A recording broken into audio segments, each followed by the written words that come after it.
plaquetas solamente hay como 20 fármacos. Esto vamos a verlo con más detalle el viernes cuando veamos hacer la recuperación.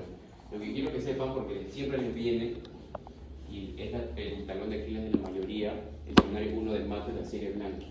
Porque a veces la serie blanca es muy tediosa de estudiar porque como el vivo, casi siempre está enfocada mucho en inmuno. ¿Ok? Primero, todo parte de una stem cell, como ven en la parte de arriba, y es una célula básicamente multipotente. ¿Qué quiere decir multipotente? Que es una célula capaz de replicarse a gran velocidad.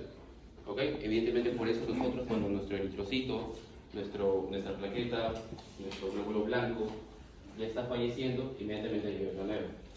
Entonces por eso nunca dejamos de hacer recambio. ¿Ok? Esa es la característica de una célula multipotente. ¿Cuánto es el tiempo de vida media del eritrocito? Ya dijimos 90 a 120. ¿De la plaqueta? De 7 a 10 días. En algunos pueden encontrar 8 a 10. No hay ningún problema, pero de 7 a 10 días. Nunca es un 10 alto, acuérdense, porque hay patologías que acortan igualmente el tiempo de vida media de la plaqueta como que lo largan. ¿Ok? Los granulocitos tienen diferentes tiempos de vida media, no es tan preguntado, pero lo que sí necesitas saber, ¿cuál es dentro de los glóbulos blancos el más abundante de la sangre? ¿Cuánto? Nunca es un, acuérdense, en hematología nunca es un número exacto, siempre es un intervalo, todo. ¿Ok? ¿Cuánto es lo normal de neutrófilos que tenemos que encontrar en la sangre del cuerpo? No, en porcentaje. Es un número absoluto. ¿Cuánto? De 45 a 65%. 65 ya es un poquito, estás hablando de neutrofilia. Ya estás hablando de patologías o de causas de neutrofilia, porque hay causas de neutropenia. Entonces primero tenemos que saber cuánto es el porcentaje normal de neutrófilos para poder ahí partir con la patología. ¿Cuánto es? 35, máximo 45. ¿Ok? Eso es lo normal de neutrófilos. Los basófilos. Los basófilos tienen como característica que es el granulocito menos abundante de toda la sangre. ¿Ok? Aproximadamente es de 0.1 a 0.3. Entonces, si yo voy a producir la patología, la basofilia, una causa de basofilia, ¿qué puede ser, chicos?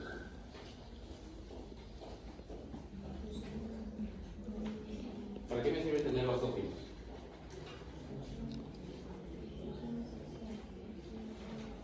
¿Por qué se llaman granulocitos? Porque los granulocitos son tres: neutrófilos, eosinófilos y basófilos. ¿Ve? Por ejemplo, cuando vayamos al capítulo del neumo, la basofilia tiene que ver mucho con el asma, así como la eosinofilia. ¿Ok? Entonces, rentabilizando la forma de estudio, tienen que saber causas de eosinofilia, eosinopenia, basofilia y neutrofilia y neutropenia. ¿Ok? Porque lo normal no existe bacilopenia, pero los bacilos, como les dije, son el granulocito menos abundante de toda la sangre. ¿Ok? Entonces, para poder nosotros hablar de la serie blanca, primero tenemos que saber las funciones. En primer lugar, ¿cuál es la función primordial de la serie blanca? ¿Transportan oxígeno? No. ¿Funciona en la hemostasia? Nunca. La serie blanca nos protege. ¿Ok? Son las células inmunitarias por excelencia. ¿Ok? Entonces, protección. Si yo les pregunto, ¿cuál es la principal glóbulo blanco o leucocito que nos protege en primera instancia en una reacción inflamatoria, en un agente patógeno? ¿Cuál marcaría? ¿Neutrófilo, basófilo, eosinófilo o monocito? Monocito. Monocito. ¿Ok? Por ejemplo, si se acuerdan de la inflamación, ¿cuál es la diferencia entre monocito y macrófago? Porque los dos salen del mismo linaje, que se llama la monocitopoiesis, el proceso por el cual la formación de monocitos, y los macrófagos nosotros llamamos. La diferencia está entre monocitos y macrófagos, que los macrófagos ya adoptan ese nombre de acuerdo al tejido que se encuentra, pero en sangre no van a llamarse macrófagos, entonces se llaman monocitos. ¿Okay? Esa es la diferencia entre los dos. ¿Por qué me importa saber eso? ¿Por qué? ¿Cómo se llama el macrófago en el hígado? Kupfer, ¿ok? Así, con doble F. ¿Cómo se llama, por ejemplo, en la piel cuando te golpea tu hermanito o cuando te estás cortando el dedo y te inflama? ¿Cómo se llama en la piel? Isquiosito. Isquiosito. ¿Ok? ¿Cómo se llama, por ejemplo, en el sistema nervioso central? Microglia. ¿Ok? Por eso que les digo, el macrófago adopta un nombre específico de acuerdo al tipo de tejido donde se encuentra. En cambio, el monocito es el que está libremente en sangre. ¿Ok? Entonces, como les había dicho, el macrófago es la primera célula que actúa en la inflamación. ¿Por qué? Cuando el macrófago, como su principal función es inmunitaria, y además de que es célula presentadora también de antígenos, lo que hace es cuando destruye esas celulitas que están dentro, o esas enzimas, perdón, que están dentro del macrófago, liberan sustancias. Cuando liberan sustancias al medio, ahí recién la segunda célula que acude a la inflamación es el neutrófilo. Eso es muy importante. ¿Ok? ¿Cómo se llaman los pasos de la activación neutrofílica hacia el foco inflamatorio? ¿Se acuerdan que eran 5? ¿Se acuerdan? ¿Cómo se llama la migración? Les han enseñado en inmuno. ¿Ah? Ese es el último paso. Comenzamos con el primero. ¿Cómo se llama? De los neutrófilos. Para el que le guste en inglés se llama rolling o rodamiento. ¿Se acuerdan del rodding, de la adhesión, de la activación, de la quimiotaxis, todo ello? De la diapedesis, perdón, y quimiotaxis. Ese es el orden. ¿Ok? Rolling, adhesión, activación, diapedesis y quimiotaxis. Ese es el orden por el cual se activan, y los neutrófilos como segunda línea o segundo glóbulo blanco activado llega al foco inflamatorio. ¿Ok? Esos son los pasos en ese orden. Obviamente existen una serie ya de receptores como la ICAM, las VCAM, que eso no le vamos a explicar porque ya es muy enfocado en inmuno. ¿Ok? Pero esos son los pasos que ustedes deben saber del foco inflamatorio o de la activación neutrofílica al foco inflamatorio. ¿Ok? Por el otro lado, ¿por qué me importa saber los eosinófilos? Porque existen causas. El eosinófilo principalmente, ¿cuál es la función de los eosinófilos?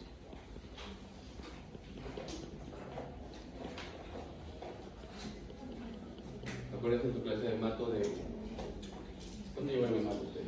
¿En qué ciclo? Con medicina interna, ¿no? O como un curso especial. Con medicina interna. Entonces, ¿qué causa de eosinofilia me puedo encontrar yo en un paciente? Ah, muy bien. Parasitosis a la cabeza. ¿Ok? Entonces, los eosinófilos pueden causar eosinofilia. En este caso, parasitosis.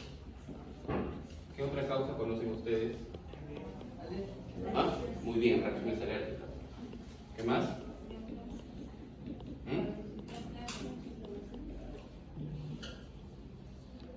Las neoplasias, en general, como lo vamos a ver en un momento, causan que las 3 líneas celulares bajen. Por lo tanto, causan granulocitopenia, todos los granulocitos bajan, trombocitopenia y anemia. ¿Ok? Las neoplasias siempre van a disminuir, salvo que sea una neoplasia que aumente la producción, cosa que es más rara. ¿Ok?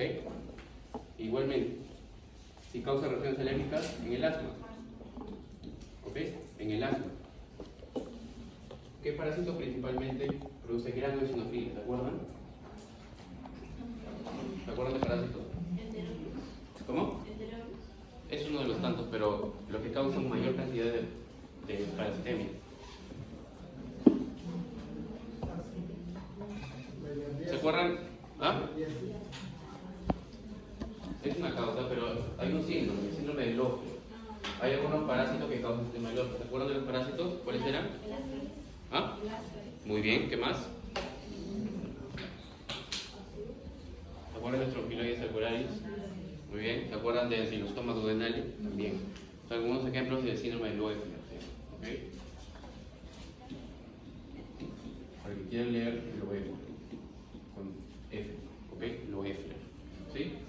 Muy bien. Entonces, una vez hablando de los granulocitos, existen también agranulocitos. ¿Ok? Los granulocitos por excelencia, en realidad, como ya les había mencionado, son los monocitos y los linfocitos. ¿Ok? Los monocitos ya hemos dicho. Monocitos son las células, los glóbulos blancos circulantes en sangre, y los linfocitos. Tenemos tres tipos de linfocitos: natural killer, linfocitos T, linfocitos B. ¿Ok? Una de las preguntas del ciclo pasado era ¿cuántos tipos de linfocitos? Y usualmente lo que respondemos es T, pero nos olvidamos siempre del natural killer. Nosotros ahorita no estamos teniendo cáncer, pero que nadie lo tenga. ¿Por qué? Porque gracias a los natural killer. ¿Ok? Los natural killer son células que pertenecen a la inmunidad innata. Porque tenemos dos tipos de inmunidad: innata y adaptativa. La innata es la que está en las mucosas, en tu nariz, en tus labios, en todo ello. Y tenemos una inmunidad adaptativa, que ahí recién parten los linfocitos T y los linfocitos B. ¿Ok? ¿Entendieron las dos diferencias? Linfocitos. Doctor, ¿cómo está? Buenas tardes. Disculpa por la interrupción, solamente vamos a tomar un par de fotos. No se preocupe, doctor. Gracias. Como les estaba diciendo, dentro de la parte de la inmunidad tenemos dos tipos, ¿ok? La inmunidad innata, que usualmente que engloba los natural killer, y la inmunidad adaptativa, que son los linfocitos T y los linfocitos B. Dentro de las inmunoglobulinas, yo sé que estoy hablando un poquito de inmuno, porque mi serie blanca está muy acoplada con inmuno, ¿ok? ¿Cuántos tipos de inmunoglobulinas tenemos?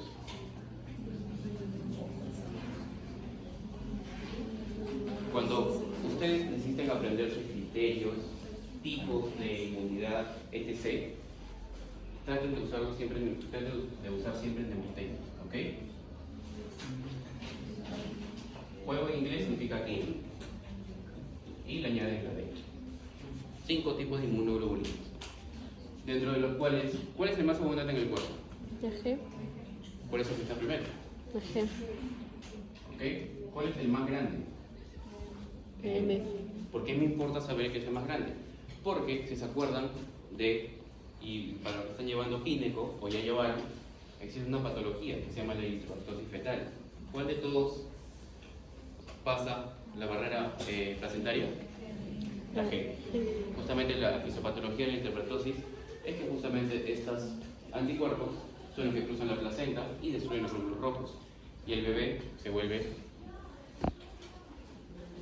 ¿Cómo se llama la consecuencia de la eritropoyesis fetal en el niño cuando hay una destrucción masiva? ¿Ah? No, carnívoros es el depósito de bilirrubina en los ganglios basales, producto de que la bilirrubina indirecta es liposoluble y pasa la barrera hematoencefálica. ¿Cómo se llama, se acuerdan? Hidrox fetalis. El niño se vuelve un globo de agua, se hematiza. Si gusten, busquen en su celular una foto de hidrox fetalis. El niño es como un globo de agua. ¿Ok? ¿Cuál es la función de la hemoglobina D? Casi no ejerce función en sí misma. Lo único que le importa a la hemoglobina D es activar netamente a la hemoglobina M, nada más. ¿Ok? La hemoglobina E, ¿de qué me sirve? ¿Se acuerdan que les dije que los basófilos actúan en las reacciones alérgicas y todo ello? Ya, pero para que justamente actúe el basófilo, adentro tiene unos gránulos que se llaman de histamina. ¿Ok? La inmunoglobulina E se acopla al basófilo. ¿Ok? Y permite que se degranule. Es decir, que se libere histamina al basófilo. ¿Ok? ¿Y la hemoglobina A de qué me sirve? Mucosas, es decir, inmunidad innata. ¿Ok? Inmunidad innata.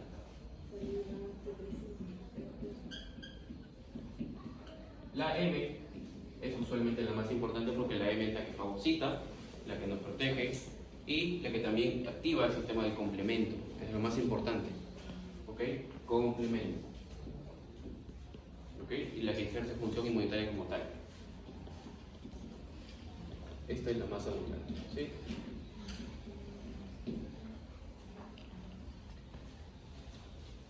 Todas las inmunoglobulinas que les estoy mencionando, ¿de qué célula parten? ¿De las agranulocíticas o de las granulocíticas? ¿Quién las forma? Los agranulocitos. ¿Lo qué?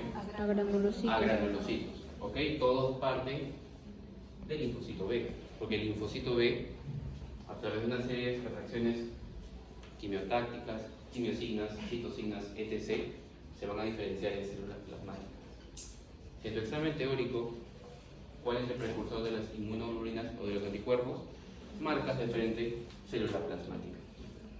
¿Ok? Las células plasmáticas son los precursores para que justamente puedan diferenciarse los anticuerpos de las inmunoglobulinas. ¿Sí? Esa es la función principal de las células B. Los linfocitos T se subdividen a su vez en dos: CD4 y CD8. ¿Cuál ejerce función citotóxica? Es decir, destruye al patógeno que me está molestando. CD4 o CD8. CD8 principalmente, porque la CD4 también ejerce, pero principalmente la CD8. ¿Por qué me sirve tener CD4? ¿Alguien sabe? ¿Cuál es la función de la linfocitos de CD4?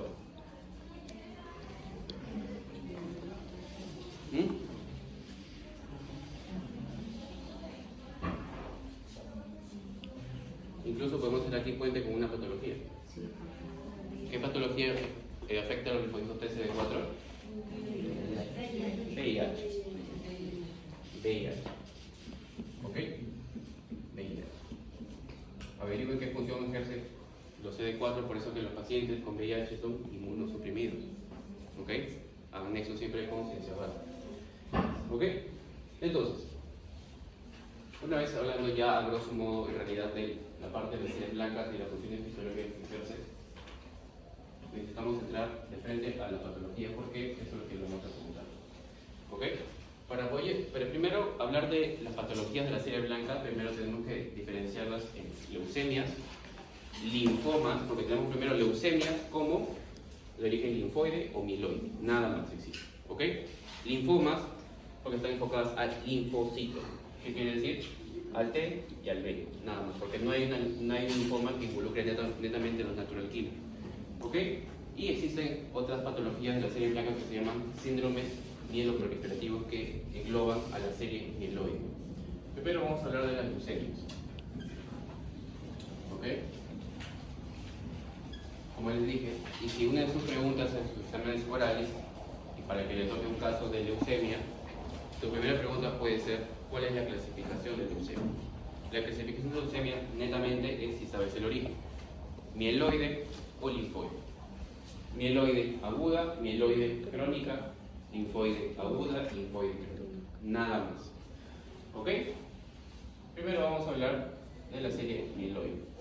Como les dije, mieloide aguda y mieloide crónica. En cada una de las leucemias les voy a dar una especie de combo para que puedan diagnosticar y puedan inmediatamente discernir una patología de una y de otra. ¿Ok? Comenzando con las leucemias agudas. Antes de hablar de tipo de leucemia, tenemos que primero diferenciar qué leucemia tenemos: aguda y las leucemias crónicas. Existen diferencias sustanciales para que ustedes puedan decir: estoy frente a un caso de aguda y estoy frente a un caso de crónica. ¿Ok? Para que así puedan rentabilizar la forma de estudio, porque serie blanca es más complicado que serie roja y serie planetaria. En primer lugar, las leucemias agudas están siempre en el grupo etario más joven. ¿Qué quiere decir? En niños y en adultos jóvenes. ¿Ok? Por el otro lado, como su propio nombre lo dice, crónicas están en los adultos mayores. ¿Ok? ¿Qué más? Otra cosita. ¿Por qué les gusta este gráfico? Porque este gráfico puedo hablar y puedo hacer puente con diversas cosas.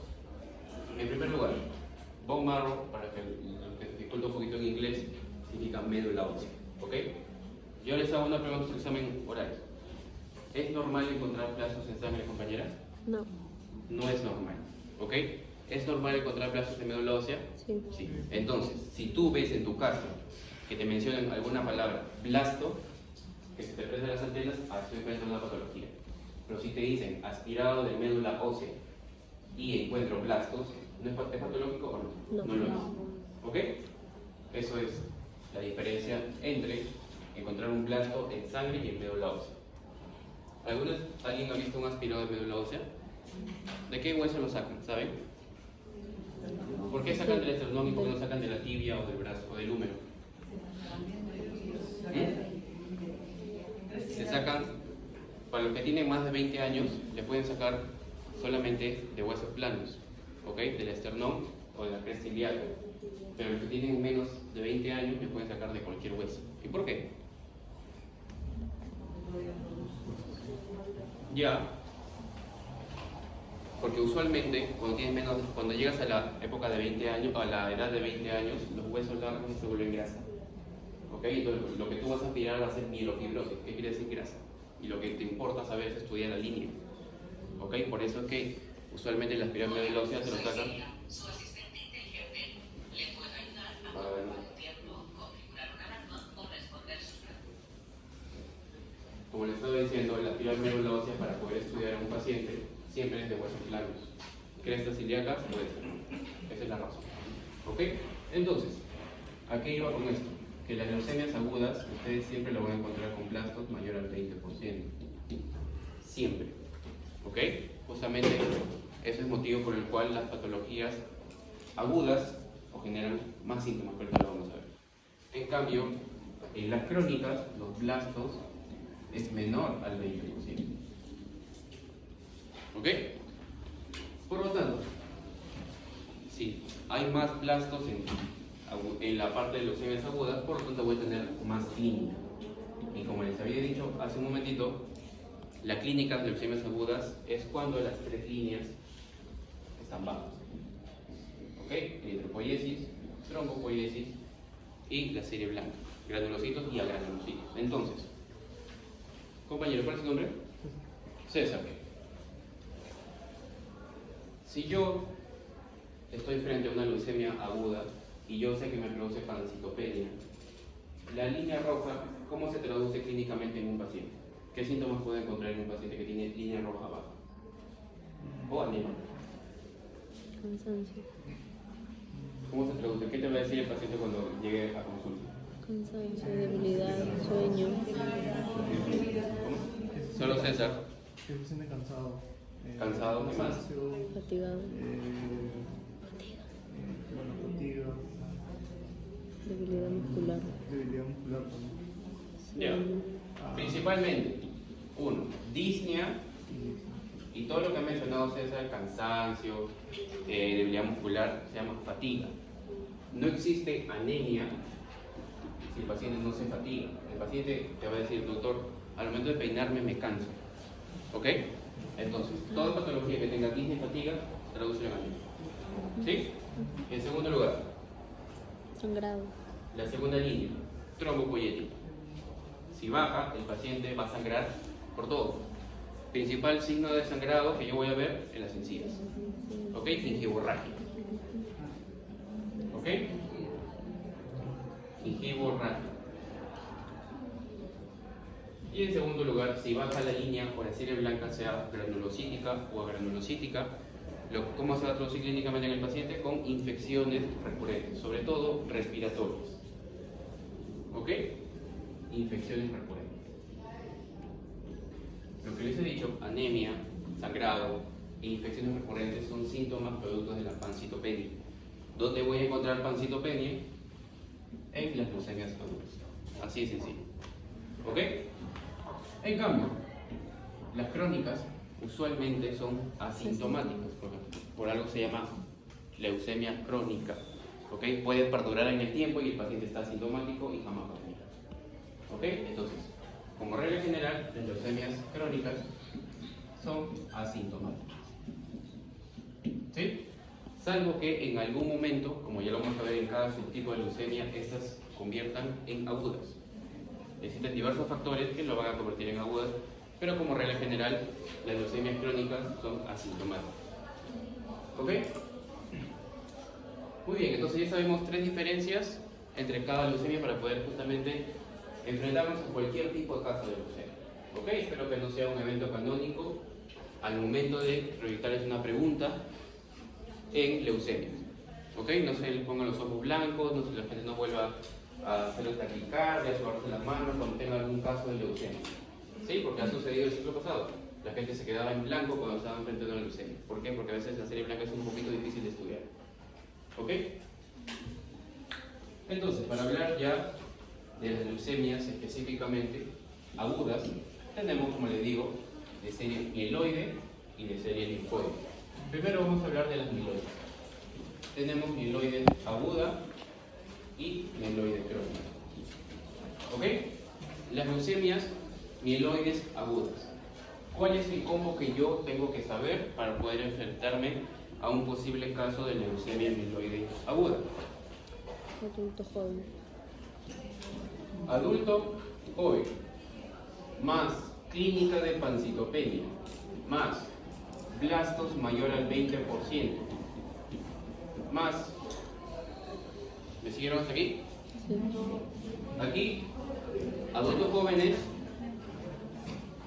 más pancitopenia, más blastos mayor al 20% en sangre, no en médula ósea. ¿Ok? ¿Qué más? Algo que es característico aquí. Los bastones de agua. Miros, ¿qué significa patognomónico?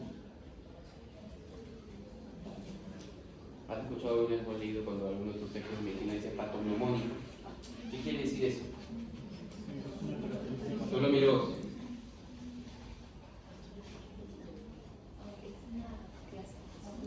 No. Cuando yo escucho o leo la palabra patognomónico, quiere decir que voy a encontrar solamente en esta enfermedad y en ninguna otra más.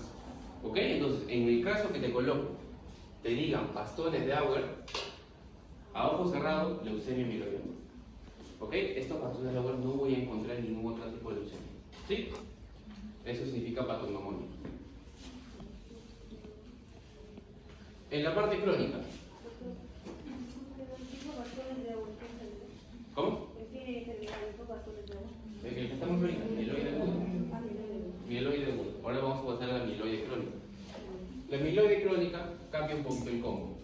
Adulto mayor, más asintomático.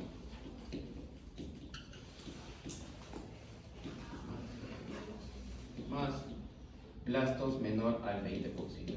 Entonces, como tú te vas a dar cuenta que este paciente tiene o puede sospechar de una leucemia mieloide crónica, así de sencillo. Si usualmente son asintomáticos, ¿qué patología los vuelve sintomáticos y van a la consulta? ¿Cómo? La compañera que está atrás de la clínica cerquita de color crema, marrón, perdón. ¿Cuál es tu nombre? Fabiola. ¿Dijiste algo, Fabiola? ¿Qué patología puede llevarlos a la consulta de estos pacientes? Porque son crónicos, no son asintomáticos. Tienen que ir por algo. No tanto, porque como ya tuvieran múltiples infecciones, hubieran tenido neumonía de repetición y hubieran ido un poquito más antes a la consulta. ¿Ok? ¿Qué patología por excelencia puedo encontrar yo en las leucemias mieloides crónicas que los vuelven de asintomático a asintomático? La anemia hemolítica autoinmune.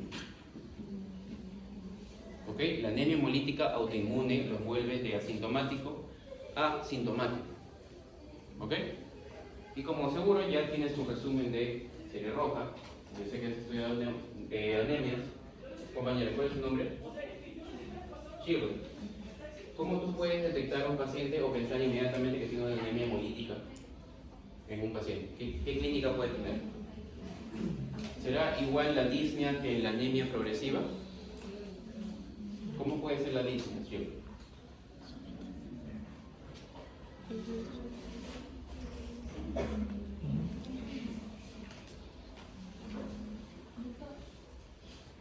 ¿Sí? La anemia hemolítica autoinmune no es anemia hepática crónica. No, se llama mieloide crónica. De asintomático a asintomático.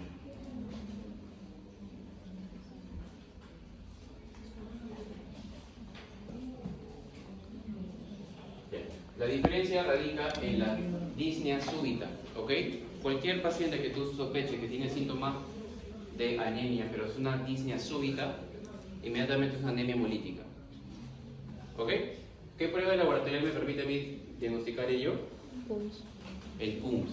¿Ok? ¿Cuántos tipos de PUMS existen? Tanto directo e indirecto. ¿Ok? Entonces son por anticuerpos. El PUMS detecta anticuerpos o circulantes o unidos al eritrocito, que me produce la anemia hemolítica. ¿Ok?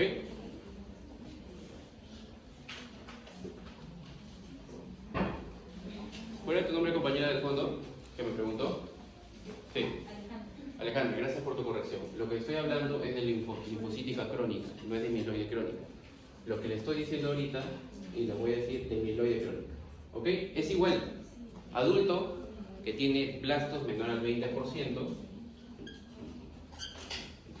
adulto menor al 20% de blastos, más estos igualmente son asintomáticos. Y lo que lo vuelve de asintomático a asintomático es igual. ¿Ok? La anemia hemolítica autoinmune. Gracias, Alejandra, por la corrección. ¿Ok? ¿Se entendió? Borren aquí, no es mieloide crónica, es linfoide crónica o linfoblástica crónica. ¿Ok? Entonces, ahora, si yo les pregunto, ¿cuál es la leucemia de origen, leucemia en general más frecuente en el adulto? ¿Cuál sería? Porque es una pregunta muy rentable, ha venido en varios años. La leucemia más frecuente en el adulto sería obviamente una crónica, no va a ser una aguda. ¿Ok? ¿Cuál crónica? ¿Mieloide o linfoide?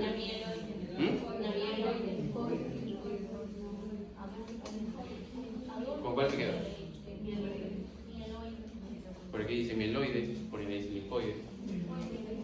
Eso es una divergencia a nivel mundial, pero aquí en Perulandia lo que quieren los que nos toman el examen de NAM es que cuál es la leucemia más frecuente y la linfoide. ¿Ok? La linfoide, LLC, leucemia linfoide crónica, es la más frecuente en el adulto.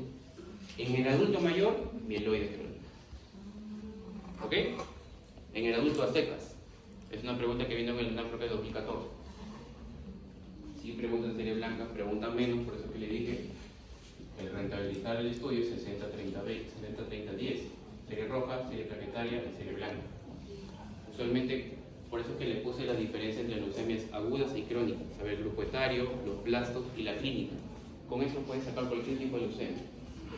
¿Ok? Entonces estamos quedando que la leucemia, si viene en tu examen y ves los 4 tipos de leucemia más frecuentes en el adulto, ¿ok? Linfoide crónica. Adulto mayor, mieloide crónica. ¿Ok? Ahora, de la línea linfoide. La línea linfoide tengo igualmente aguda y crónica. ¿Ok?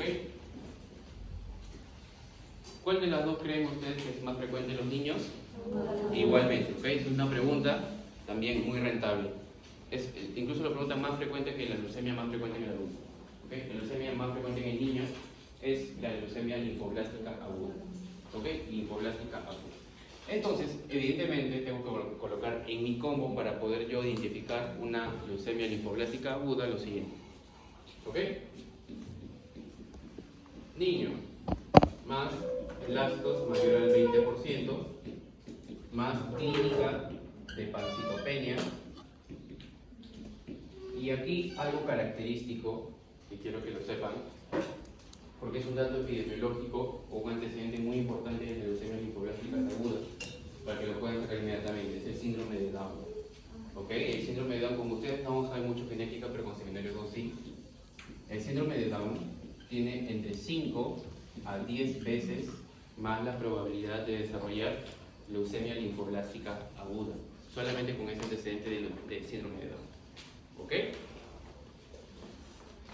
Y como dato adicional para que puedan detectar una leucemia linfoide aguda, es que es una leucemia de buen pronóstico. ¿Por qué es de buen pronóstico? Porque responde muy bien al tratamiento. ¿Ok? El tratamiento...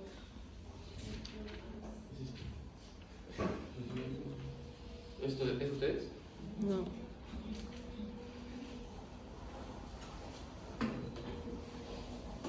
El tratamiento en general de las leucemias es el trasplante de médula ósea. Leucemias agudas, perdón. Trasplante de médula ósea. ¿Ok? En general. No vamos a andar mucho en el tratamiento. Ahora,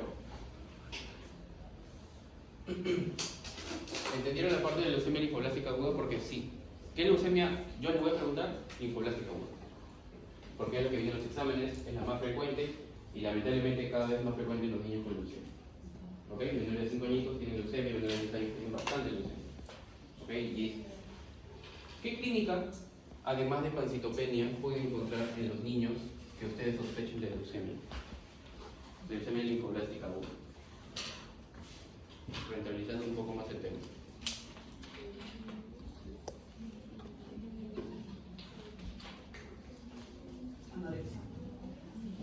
Síndrome constitucional, en realidad. Baja de peso y todo ello. Cualquier paciente que ustedes tengan un síndrome constitucional, ¿ok? Sospechen de neoplasia. ¿Ok? ¿Qué más, Patricia? Además del síndrome constitucional. Muy bien. ¿Cómo? Todo eso involucra el síndrome constitucional. Baja de peso, fatiga mucho. En las leucemias linfoblásticas agudas. ¿Qué otra clínica me permite a mí sospechar de una leucemia?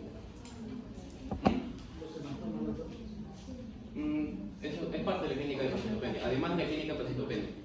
Tenemos clínica de pancitopenia, ya la sabemos. Tenemos clínica de síndrome constitucional, ya la sabemos. Falta algo que me oriente. ¿Ah?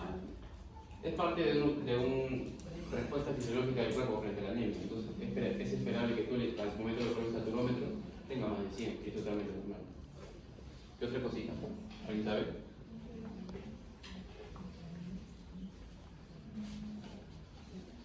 ¿Hará fiebre este niño? ¿Hará fiebre? ¿Por qué va a hacer fiebre? Si tiene los gránulos blancos bajos.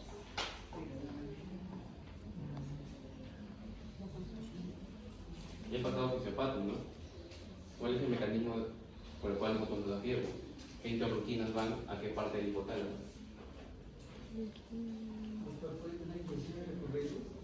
Eso es parte de la clínica de pancitopenia. Algo característico de estos niños es que les duelen los huesos. Es como si fueran unos viejitos más de 60 años. Les duelen los huesos. ¿Ok? Porque evidentemente la médula está deprimida. Entonces, te duelen los huesos porque justamente, además de algunas reacciones inflamatorias que se dan por sí dentro de la médula, a ellos les va a doler. Porque acuérdense que no cumplieron todavía los 20 años. Entonces, por eso es que les dije que hasta los 20 años todos los huesos son hematopoyéticos, pero a partir de los 20 en adelante simplemente los huesos planos, lo que es sacro y externo. ¿Sí? Entonces tienen ahí 3 clínicas. Doctor, también puede haber aumento de los ganglios. ¿Ah? ¿Puede haber aumento de los ganglios hepáticos? Puede haber, evidentemente, pero, y aquí quiero entrar en otro detalle. Ya que me has preguntado esto, compañera, ¿cuál es la diferencia entre leucemia y linfoma? Clínicamente, nada más. Porque ustedes, como médicos genomistas, cuando vayan a salir, tienen que estudiar todo de manera clínica. No van a tener, ¿usted cree que van a tener para ver reticulocitos en su puesto? No van a tener. ¿Cuál es la diferencia clínicamente que tú puedes detectar en una leucemia frente a un linfoma? Porque Muy bien. Claro. Nódulos. Linfoma, voy al tejido linfático. Leucemia, voy a la médula ósea. ¿Ok? Entonces, si yo sospecho en adenomegalias, es decir, de las unidades palatinas, una esplenomegalia o una hepatoesplenomegalia, etc., o cualquier ganglio grande, indoloro, eso es muy importante, ¿eh? Porque que tú sospeches del linfoma con un ganglio que te duele, eso puede ser una reacción frente a un proceso viral previo que tiene el niño. ¿Ok? Ganglio indoloro igual a sospecha de linfoma. ¿Sí? ¿Por qué? Porque justamente los linfocitos que les había mencionado, natural killer, T y B, ¿cuál de los dos madura en el timo? T. Linfocito T igual timo, T de timo. ¿Ok? En cambio, los dos, tanto el linfocito B y el linfocito T también tienen su origen en la médula ósea, pero uno madura en el timo y todo ello. Por eso es que a veces los linfomas, así como hay organomegalia, el timo es un órgano que está... ¿En qué parte de la anatomía está el timo? ¿Mediastino anterior o mediastino medio posterior o superior? Mediastino superior. Entonces en estos pacientes el timo se agranda, y si se agranda hace efecto compresión. ¿Qué está alrededor del timo? La tráquea. Porque están los vasos, las venas yugulares. Entonces hacen el síndrome de la vena cava superior si hacen una masa mediastinal grande. Preguntas.